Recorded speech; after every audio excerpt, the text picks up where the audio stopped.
You ever wake up feeling like you're running and you're getting nowhere fast? Some days you wake up and you're just a little too tired. Yeah, me too. There are days when your ambition feels so heavy, when you're working hard, doing everything right, but yet it seems like nothing seems to be working out. And the truth is, you can be grateful for how far you've come, but still hungry for more. And that's how I stay ambitious, even when I'm not where I need to be. So I'm going to be telling you what I do to keep going even when things don't seem to be working out exactly how I envision them.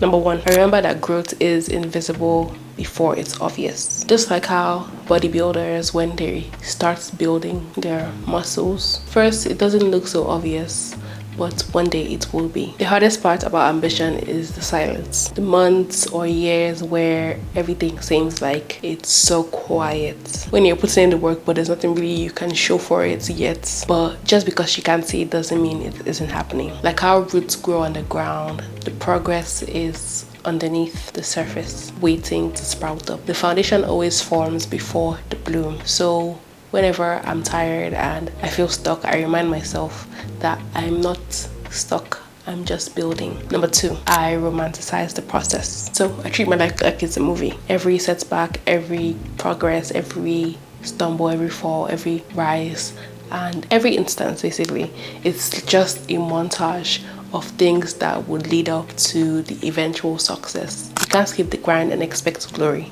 So I romanticize every aspect of it, because one day everything would explode and be gloriously beautiful and I would miss the quiet times. So I'm enjoying the quiet now for days when it's not so quiet. It's a delusion, maybe it is, but it's also faith. Number three, I threaten myself. Sounds a little bit extreme, yes, but it works. It gets the job done, especially on the hard days.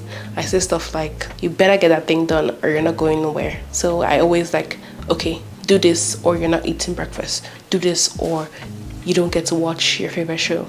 Do this or you can't do that. Like, I always tie it to something that I want to do that would make me feel a little better and make sure to get the job done. Or when it comes to content creation, I say something like, if I don't want to film, or I don't feel like scripting, or I don't feel like editing a video, I'm like, why did you spend all this money on the camera or my laptop or anything that involves content creation if you're not going to use it? Might as well spend the money on something else.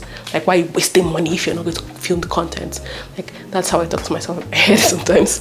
But it gets the job done because I'm like, I did not spend so much money to buy a camera after dreaming about this camera for years and after dreaming about creating content for years, to just leave it to the side and not do what I'm supposed to do. So I have to get my butt in the booth and get it done. Number four, I anchor my ambition to a purpose. If your ambition is only rooted in proving somebody wrong, you could get somewhere, you could get really far, but it won't sustain you. So I always anchor it to something very genuine, very important in my life, something that will sustain you. So you have to remember the why, something that can stand the test of time when you start to doubt like why you're actually doing something. Every time I want to give up, I go back to why I started, to the 12-year-old me, the 13-year-old me that decided that they wanted to do this and why they wanted to do it in the first place, and how that has evolved over the years. I always remind myself that discipline beats motivation, so do it even if you're tired, because the purpose will always outlast the pressure. Number five, I let myself dream out loud. So I write down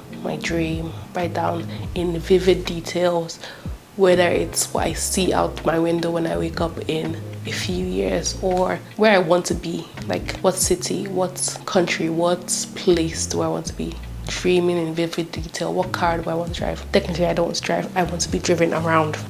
Passenger princess always, or more specifically, chauffeured around. Basically, create this, what you would consider a fantasy world, but not really fantasy. I'm literally building the existence in my mind.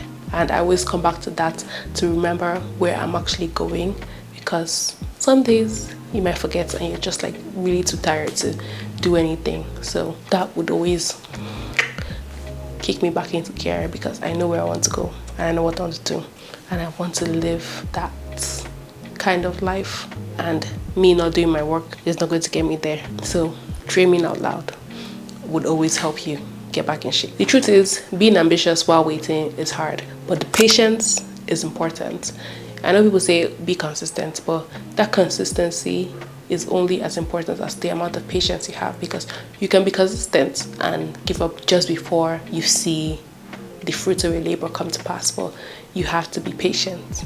You have to be patient, because in the patience you learn resilience and self-belief. It's there you learn how to clap for yourself even though there's no one else clapping for you. So if you're not where you need to be right now, don't shrink on your dreams.